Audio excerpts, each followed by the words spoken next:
I recently attended the Philadelphia Flower Show, which is an annual show held in the beginning of March. And today I just wanted to share some videos and photos from that event. So the Philadelphia Flower Show was started in 1829. It's actually the largest and the longest running flower show in the nation. And it features amazing, stunning displays of gardens and artistic floral arranging. And it's also a judged show. So there's winners in all different categories, and people bring their plants, and those are judged as well in different categories. There's presentations, there's demonstrations, and there's an annual theme. This year, the theme was United by Flowers. So I'm going to get into the slideshow, and then make sure you stick around till the end where I show some of my favorite displays and photos from the show.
I hope you enjoyed that little slideshow of what you could expect from the Philadelphia Flower Show. And now I just want to get into some of my favorites from the show.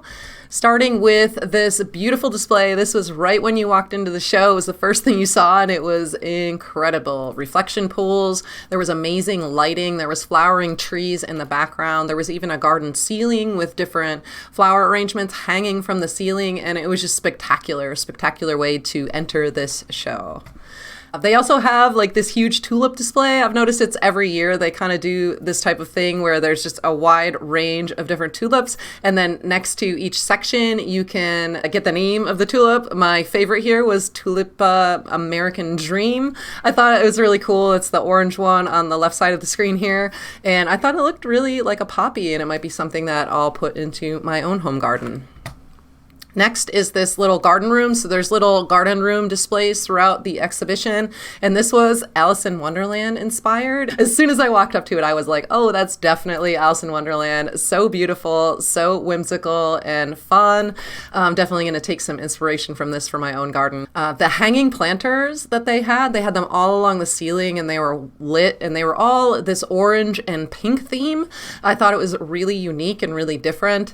My mom actually didn't like these displays at all. She came with me and she's like, oh, I just don't really like the colors, but I thought it was really unique and inspiring and something very different. I particularly liked these hanging baskets here that had those same colors as the ones on the ceiling, but I thought it was really cool how they were using non-trailing flowers in a hanging basket display.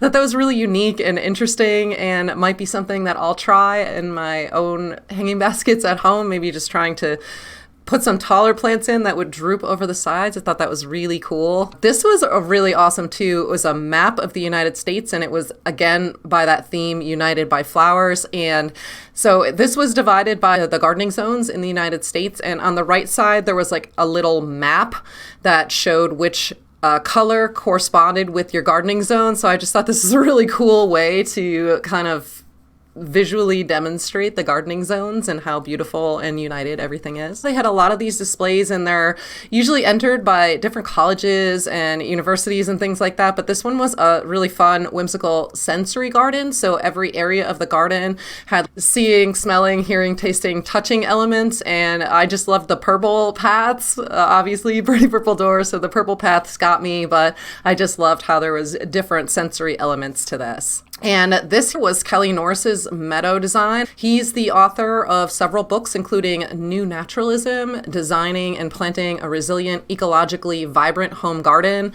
Very good book. And he has a new book out that's called Planting Forward Conversations on New Naturalism.